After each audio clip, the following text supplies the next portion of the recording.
Welcome back to the Word on Fire Show. I'm Matthew Petrusik, Senior Director of the Word on Fire Institute and the host of the Word on Fire Show. Thank you for joining us. Pope Francis passed away at the age of 88 on April 21st, 2025, the Monday after Easter Sunday. By the time this episode airs, Francis will already have been laid to rest, and the world may already know who the next pontiff is. Yet it's important to pause and reflect on Francis's legacy. The first pope from Latin America, the first Jesuit pope, and the first pope to take the name Francis after St. Francis of Assisi. What stood out in Pope Francis's 12-year pontificate? How did his Jesuit and South American roots influence his priorities for the Church? How does his papacy compare with those of his immediate predecessors, Pope Benedict XVI and Pope St. John Paul II?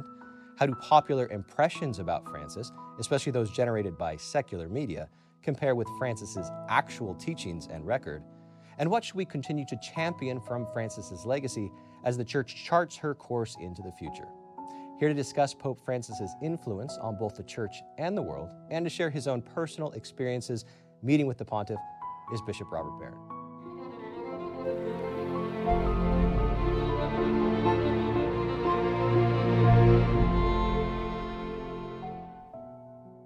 Bishop, welcome back to the studio.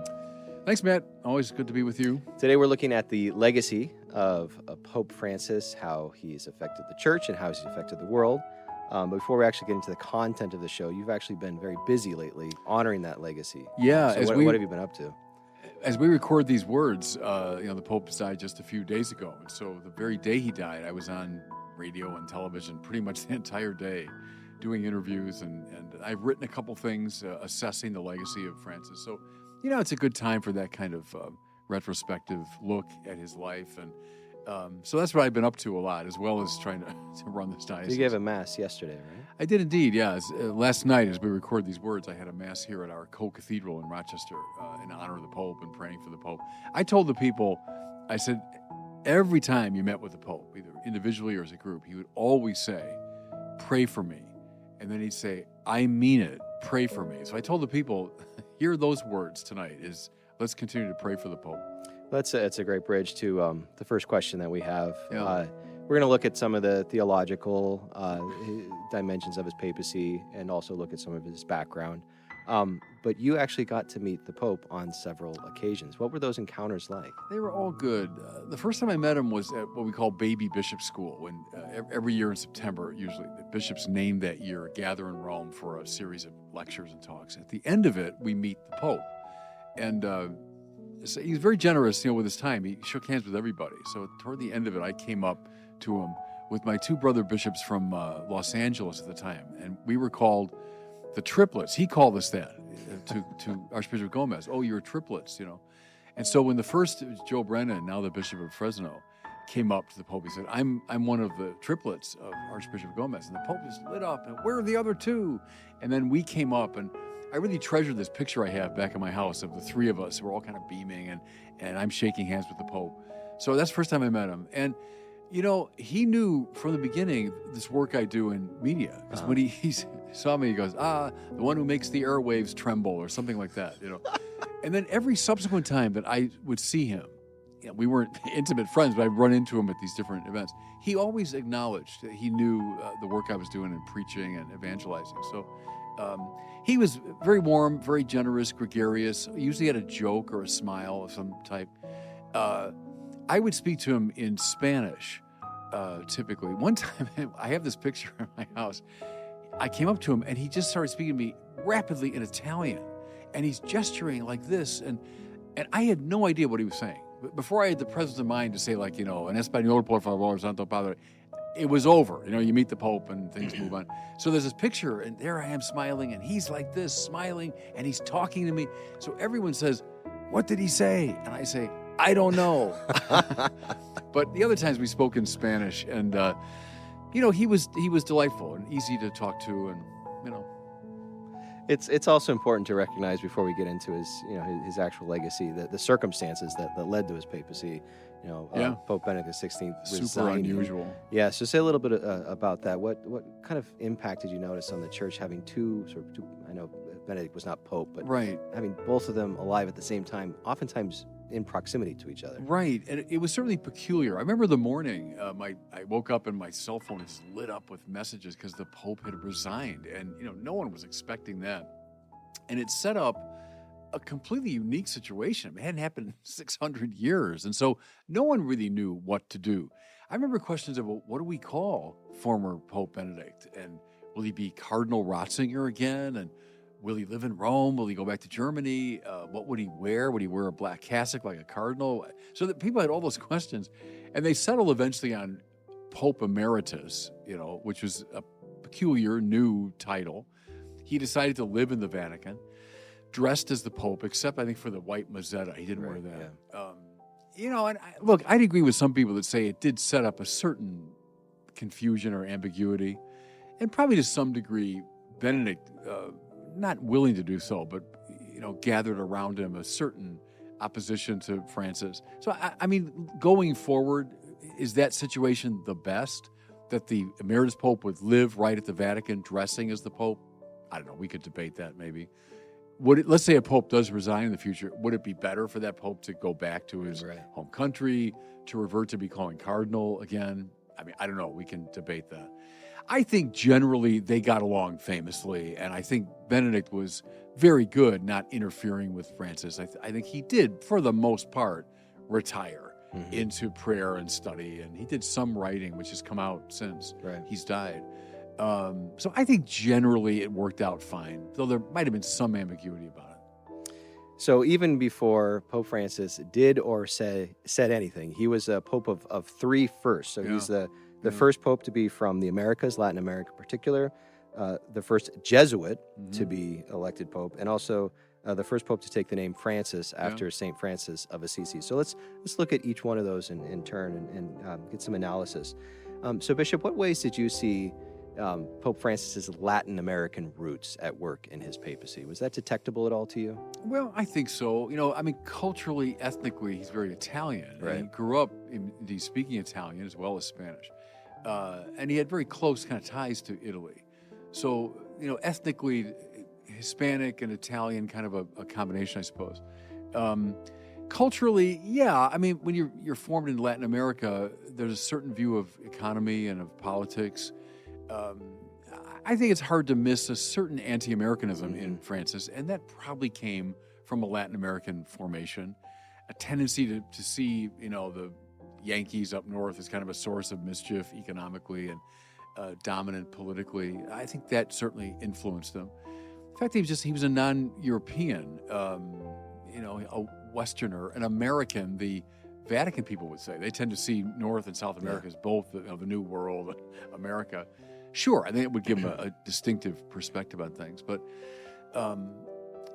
my guess is that the Jesuit formation was even more important than his Latin American formation. Let's say more about that. Where did you see his Ignatian roots at work? I think everywhere. I mean, I propose that maybe that's the hermeneutical key to Francis, that he was an Ignatian, he was a Jesuit. So formed in the spiritual exercises, a spirituality of detachment, whether I have a long life or short life, whether I'm rich or poor, a detachment from the goods of the world, a life of voluntary poverty. I think he put that on display in his own life, and he wanted that for the church. Secondly, the great stress on prayer. He was a man of deep prayer. They say he rose about 4 o'clock or 4:30 every morning, spent a couple hours in prayer. Well, that's a very Ignatian thing to do. Also, maybe we'll touch on it more later, but synodality is very much of a Jesuit kind of mentality, discernment of God's will. That's at the heart of the exercises. When you start, especially as a 30-day exercise with Ignatius, the idea is, okay, what does God want?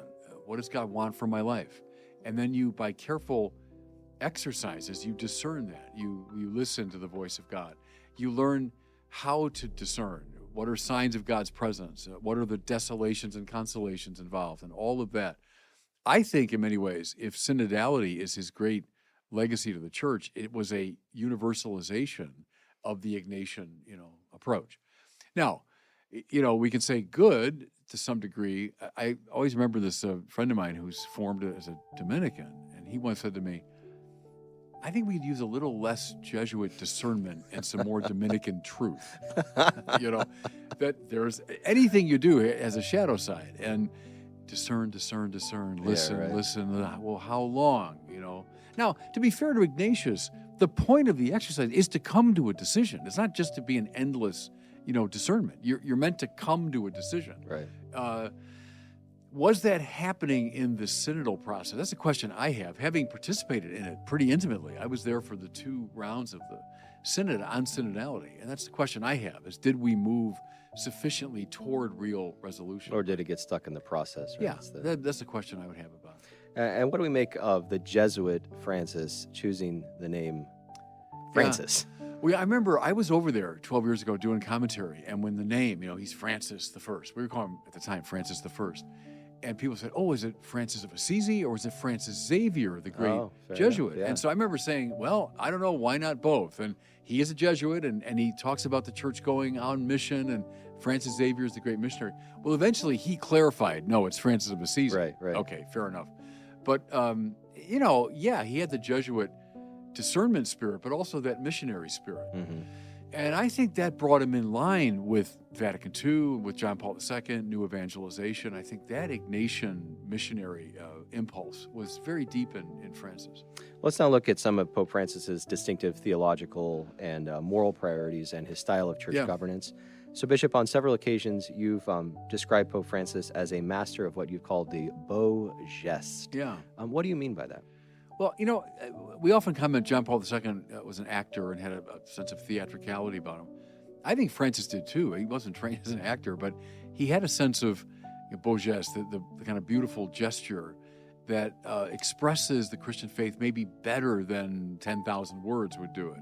You think of the embrace of that man who was severely disfigured. It was early in his papacy. You think of the paying his bill at the simple clerical residence. I know where that place is, and indeed it is a very simple residence. He didn't live in Vatican splendor. He could have, but he chose to live there. He knew that on the world stage, some of these things, or one of my favorite stories, because I was there in 2015 when he came to America. His only visit to America, and I had just been named a bishop, and I was standing with all my brother bishops on the front steps of St. Matthew's Cathedral in Washington, and we're waiting for the Pope to arrive, right? And one after another, these big stretch limousines come up, big cars, black, shining limousines, and presidents and prime ministers getting out, and Congress leaders and cultural figures. I mean, a lot of limousines. And then comes this little putt-putt, this little car, this little Fiat, I think it was, and out pops the Pope. And it was so incongruous that we all laughed. Everyone broke out in laughter, and he laughed. He kind of looked up and laughed at it. And that was a beau geste. It was a way of saying, okay, I'm not arriving in a limousine. I'm arriving in this simple car. And you could say, okay, it was very self-conscious. Maybe it was, but it was a way of trying to express symbolically what he wanted expressed. Yeah, and that moment of comedy as well. Right? Yeah. Oh, he was very funny, and usually with an edge. Now, my Spanish is not good enough to catch all of his nuances. You'd be able to do that, but everyone that dealt with him that I ever talked to said he usually had a little jab or a little edgy comment or a little sarcastic remark. Not mean-spirited, but edgy, in his humor, which people have told me is very Argentinian. Oh, that's very Argentinian. Yeah. Right. Yeah. Right. The more they love you, the more insults you're going to hear. Right. So one of Pope Francis' most memorable ways of describing the church was as a field hospital. Yeah. Now, unpack that a little bit for us. What do you think he meant by that, and how do you see that in his papacy? Yeah. I always liked that. That was that interview we did very early on. It was reprinted, I think, in America magazine over here. I like it for a lot of reasons. One is the church as a place of healing right at the place where the wounds are being endured. So not the hospital set back a long way away, but right there at the battlefield, a field hospital. He wants the church that goes out from the sacristies and goes into the places of suffering to bring healing. But secondly, I think this is often overlooked. A field hospital is not where you're treated for like an ingrown toenail. I mean, a field hospital is where you're being treated for massively dangerous wounds. I think he knew there were a lot of walking wounded in our culture, especially in the West, our postmodern culture. Mind you, he talked about going to the margins famously, but not just the economic margins. He meant, as he said, the existential margins. Mm-hmm. Those who are alienated from the church, alienated from meaning and purpose, and who are the walking wounded accordingly. That's where the church needs to go. And, I always took, Matt, comfort. Word on Fire, that was our inspiration, was to go out to the existential margins, is to use the media that are now giving us access to that world in a way we did not have, and to bring the gospel to people who are indeed very wounded. So I've always liked that image. That's right, and not reducing care for the poor just to the material poor. Not just the material poor, yeah. right.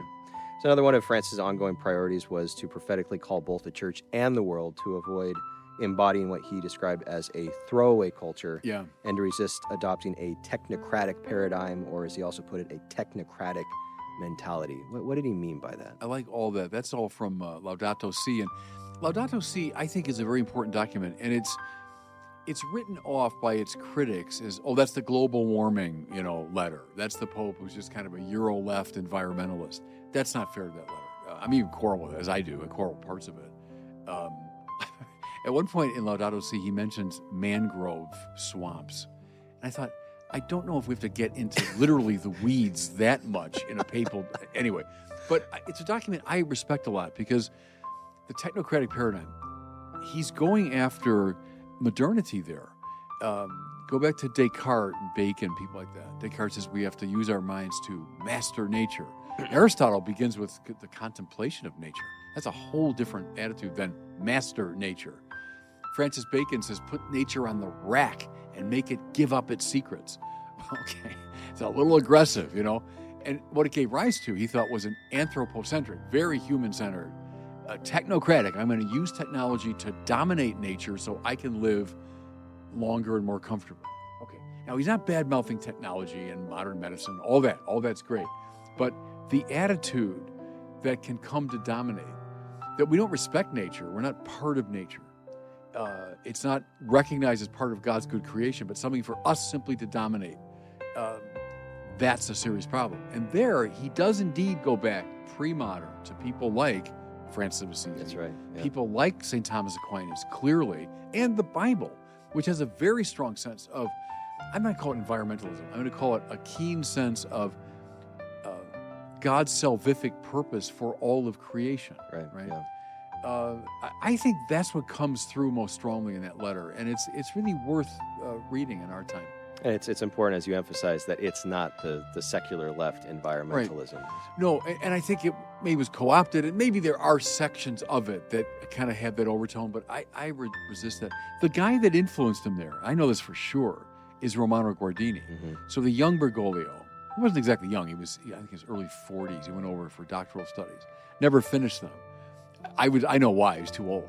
You can't begin doctoral studies when you're 40. You can't. You got to start it when you're young enough to be able to read and concentrate. I find this very touching or poignant. They say that when he was over there, he was so homesick that he would go to the airport. I don't know where he lived, but one of the big airports, and he'd watch the planes leaving for South America. Oh my gosh! Yeah, so he was too old. But anyway, he went to study Romano Guardini. And Guardini, read his wonderful letters from Lake Como, written back in the 1920s.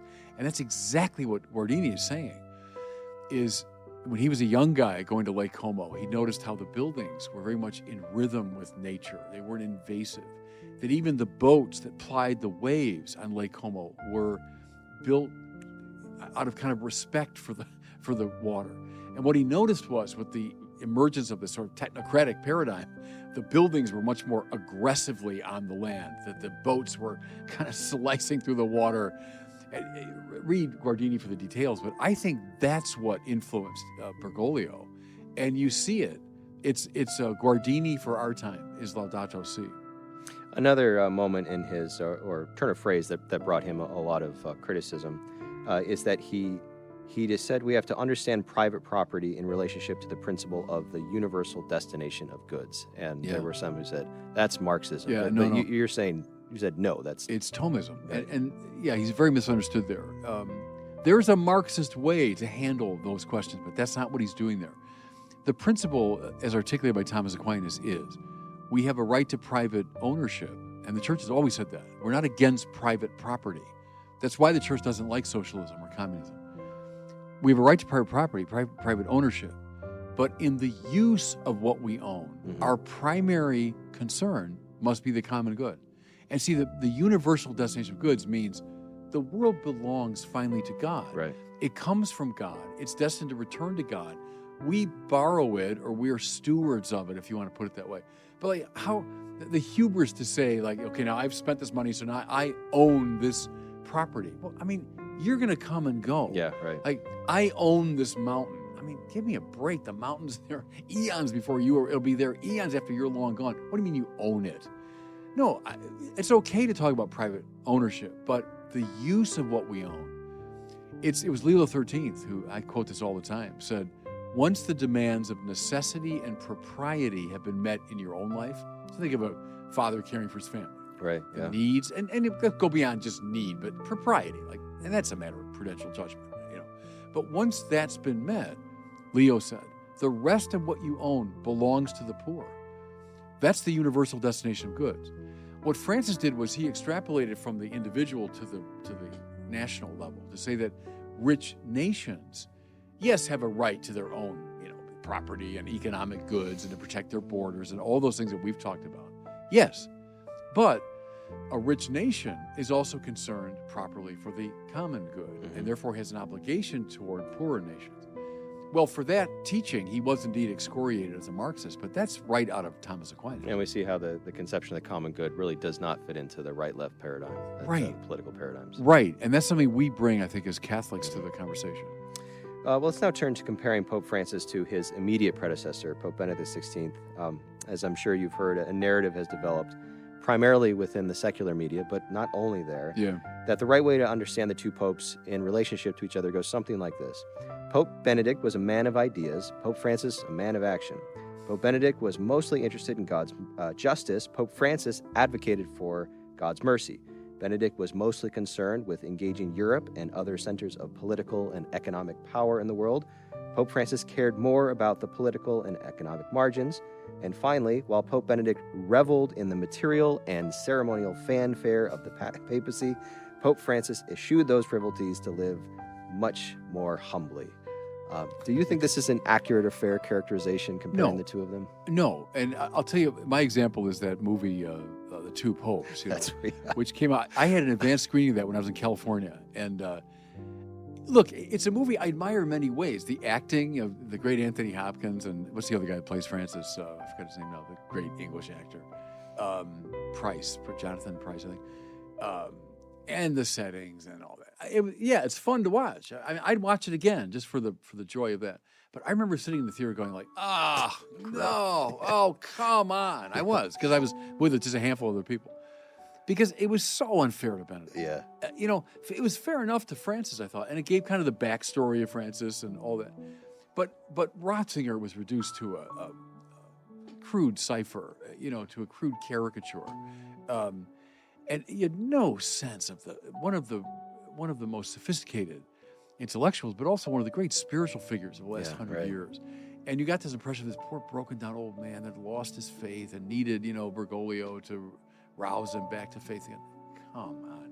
So no, I know that's appealing to the movie makers and to people that love to play it's not this, it's that game. That's stupid. Catholicism is typically a both and. Now, like as you were going through those things, I'm thinking, to some degree, some of that's right. Benedict was very concerned about the conversion of Europe. He was very concerned about it. Francis, probably less so. I think that's fair that he was more focused on the margins. But some of the other ones, as you were running, I'm thinking, no. They're way too simplistic. Look at Benedict's first encyclical. It's called Deus Caritas Est. God is love. And to say that, he's just concerned with justice. No, he's a great prophet of the divine love. And John Paul II, Benedict XVI, Francis, they all talked about the divine mercy a lot. I'll tell you, I was in Rome a couple times during the Benedict years as a scholar in residence. And whenever I could, I made it a point to go down to the square on Wednesdays to hear Benedict. Because I thought, he's like a doctor of the church, and I want to make sure I hear him. Do you want to know what word I think was most characteristic of Benedict XVI was gioia in Italian. Joy. That's the word he said over and over and over again. The Christian life is about joy. No. So to see him as this kind of, arid, Teutonic intellectual that was just hung up on doctrine and so on. The question of of simplicity versus, liturgical finery. Yeah, I think Benedict, sure, was happier to use things like the little papal hats and the mosettas and that sort of thing. But he was not a man of like personal vanity at all. Yeah, I mean, right. anyone that knew him as a person of great simplicity of life. Is there a legitimate role to be played in the church in a liturgical setting, to give glory to God and to heighten people's sensibility to the transcendent? That's what those things are meant to do. Like anything else, they can be overdone and they become excessive. Of course, they can. But I never sensed that in Benedict you had like this guy that was preoccupied with his appearance. And no, he was sensitive to the way the liturgy honors God and how these things elevate people's consciousness. Francis had a different approach. But I'll tell you about Francis, though, because a number of times I was there when he was celebrating the Mass. And he had a very austere liturgical style. It wasn't like the church I grew up in of like, hey, everybody, good morning, how you doing? And there was none of that with Francis. He was very Jesuit, I think, very kind of subdued and focused. And he was very reverent, a very reverent approach to the liturgy. So all those caricatures, they catch some truth here and there, but they largely miss it. Well, before turning to looking towards the future, based on what we have in Francis' legacy, you have expressed some charitable criticisms of Francis' papacy, and I'd like to give you an opportunity to express some of those concerns and what you found troubling about them. Well, I mean, one thing I'd say is he was a rhetorically gifted man, not in the refined manner of like a John Paul II or Benedict. He was rhetorically gifted in the manner of a parish priest giving a homily at morning mass. He was very good at that kind of off-the-cuff rhetoric. He had a very colorful way of speaking. But a danger of that, I thought, was a certain lack of refinement at times, where he would fall into the it's not this, it's that approach to things. A tendency for either or black and white thinking as opposed to the very Catholic both and. And whenever I catch him saying, not like this, I go, oh God. No, usually it's like this and like that. And we have to kind of find a balance. Right. So I quarrel at times with that. And make that a little more specific. His targets so often were conservative Catholics. And, look, Francis, to his great credit, he didn't change any doctrines. That was a great concern that conservatives had over the years. Like, oh, he's going to change. Name one doctrine Francis changed. Nothing. Moral doctrine, the great liberal desire. Let's have married priests. Let's have end of celibacy. Let's have women priests. Let's have loosening of sexual morality, abortion, transgenderism. Nothing. Yeah. He gave on nothing of that. The great Catholic collapse before the culture didn't happen on his watch. Okay. But that's why I find it puzzling in a way that he was so tough on conservative Catholics. And they were the object often of his sharpest kind of rhetorical rebukes. I remember one time, I think it was the first round of the Synod on synodality, he rarely spoke, to his credit, because he knew that if he spoke as the Pope would kind of end the conversation. So usually he didn't speak. But one time he asked to speak to the entire gathering.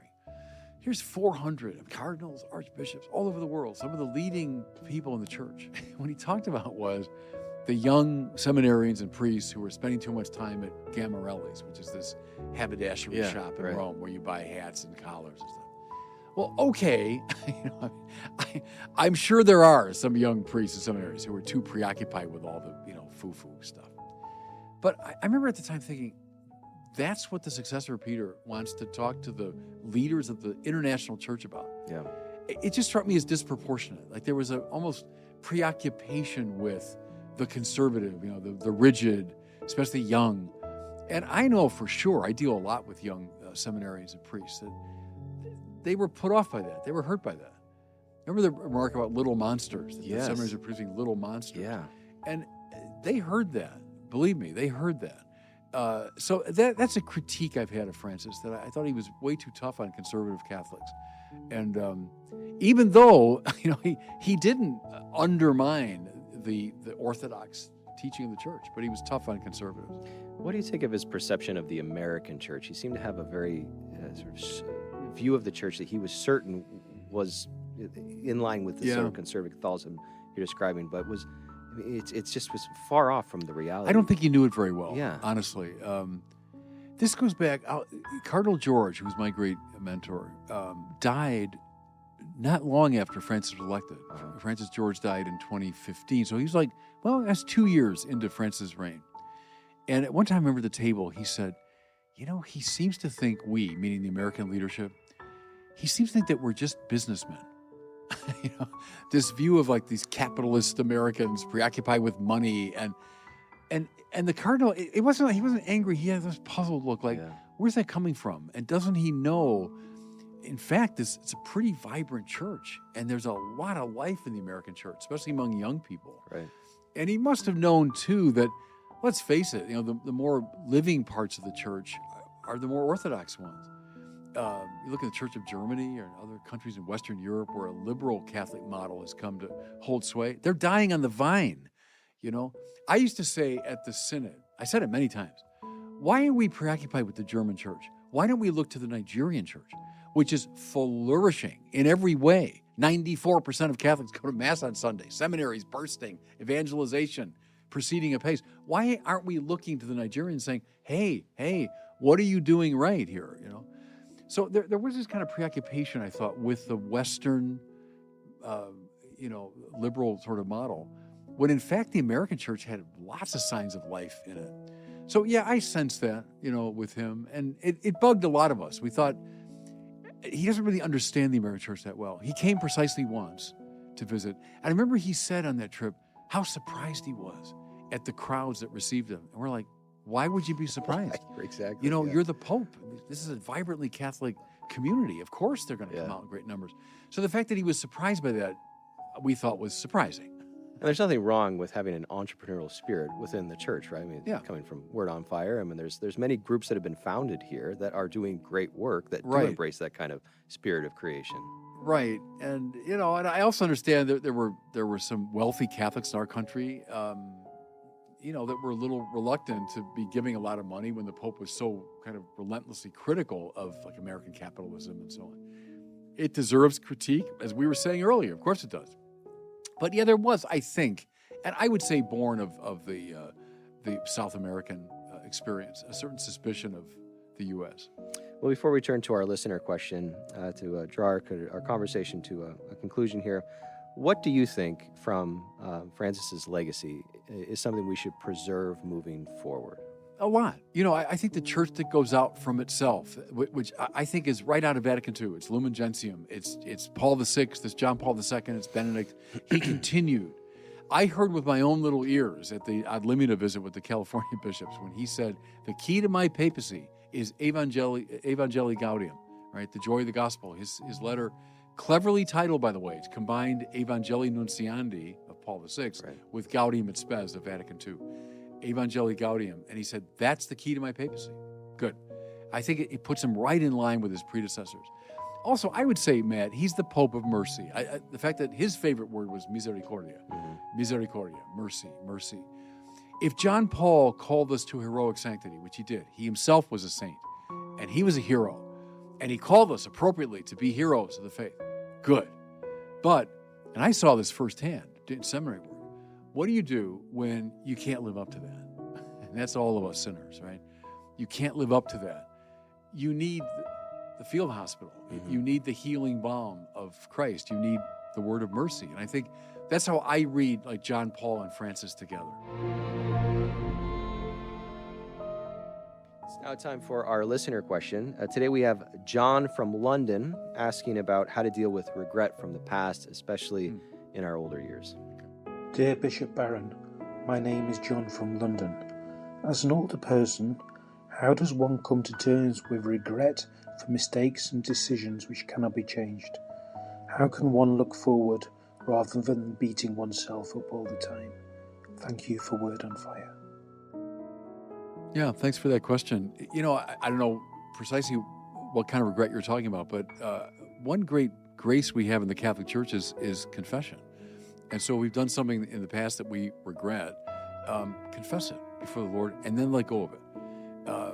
It's not right. Once you've confessed something, you've been forgiven for it, it's not right to hang on to it. and allow the Lord just to heal you and allow you to let go of the past. So I would say take advantage of the sacrament of reconciliation and seek, forgiveness for something in the past, and then let go of it. God's always interested in what's coming, interested in our future. He doesn't want us held captive to the past. And take advantage of the sacrament for that.